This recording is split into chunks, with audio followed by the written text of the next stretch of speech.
கோவை தொண்டாமுத்தூர் தொகுதி அதிமுக வேட்பாளர் எஸ்பி வேலுமணியுடன் எமது தலைமை செய்தியாளர் ராஜா நடத்திய நேர்காணலை பார்க்கலாம். திரு எஸ்பி வேலுமணி, கோவை பகுதி மக்களுக்கு கொடுக்கின்ற தேர்தல் வாக்குறுதிகள் என்ன? ஏன் உங்களுக்கு மக்கள் ஓட்டு போடணும்? அதாவது நாங்கள் கிட்டத்தட்ட மிகப்பெரிய வளர்ச்சியை நாங்கள் கொடுத்துருக்கோம்.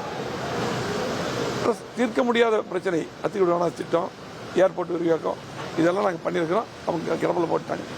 அதே போல் இன்றைக்கு எங்களுடைய மாவட்ட மக்களுக்கு எல்லா தொகுதியுமே 10 தொகுதியும் என்னென்ன வளர்ச்சி தேவையோ எல்லாம் பண்ணியிருக்கோம். வேலை வாய்ப்புகள் நாங்கள் எதிர்பார்க்குறோம்.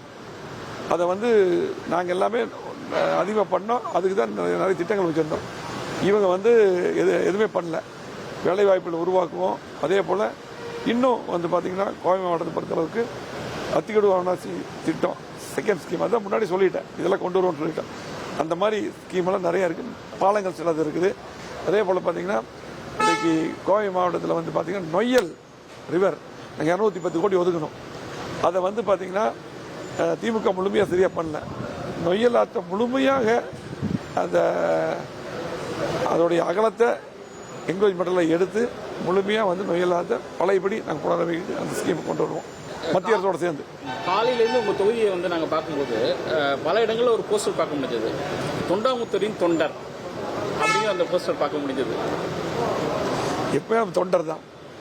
நாம் மக்களோட மக்களை பழகிறோம். நான் மட்டும் இல்லை, அதிமுக எம்எல்ஏ எல்லாருமே இப்போ எல்லாமே இங்கே இருக்காங்க. எல்லாருமே தொண்டர்கள் தான், எளிமையானவர்கள், மக்களை பழகக்கூடியவர். அது மட்டும் இல்லை, எந்த பிரச்சனையாலும் மக்களுக்கு நேரடியாக போய் நிற்கக்கூடிய சட்டமன்ற உறுப்பினர் நாங்கள். சட்டமன்ற உறுப்பினர் மட்டுமில்லை, எம்பியாக இருந்தாலும் சரி, ஒரு கவுன்சிலராக இருந்தாலும் சரி.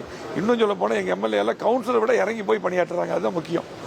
எம்எல்ஏ மாதிரியெல்லாம் இல்லை, கவுன்சிலரை விட இறங்கி போய் பணியாற்றக்கூடிய எம்எல்ஏ தான் எங்கள் ஓட்டு இருக்காங்க. நாங்கள் அப்படி தான். ஆகவே மக்கள் எங்களை விரும்புவாங்க. நாங்கள் செய்யக்கூடிய பணிகளை விரும்புவாங்க. கண்டிப்பாக நிச்சயமாக 2026 முழுமையாக 11 வெல்வோம். இன்னும் எடப்பாடி முதலமைச்சர் வருவார்.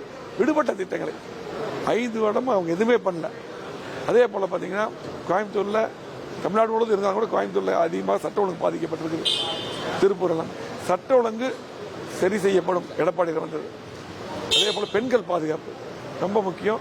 இங்கே பார்த்தீங்கன்னா கோயம்புத்தூர் ஏர்போர்ட் பக்கத்தில் என்ன நடந்தது தெரியும். இந்த மாதிரியெல்லாம் நடக்கக்கூடாது. அம்மாவுடைய ஆட்சியில் எப்படி சட்ட ஒழுங்கு பாதுகாப்பு, அதே போல் எடப்பாடியில் வந்துடுவார். அடுத்த பாரத பிரதமர் கூட சொன்னாங்க, மீண்டும் அதிமுக ஆட்சியில் எடப்பாடியில் வந்ததும் சட்ட ஒழுங்கு சரி செய்யப்படும், பெண்கள் பாதுகாக்கப்படுவார்.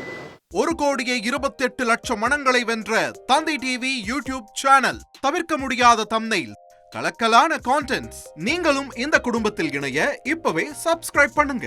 அசுரபலம் கொண்ட எங்கள் டிஜிட்டல் கரங்களில் உங்கள் விளம்பரங்களை சேர்க்க வாட்ஸ்அப் பண்ணுங்க.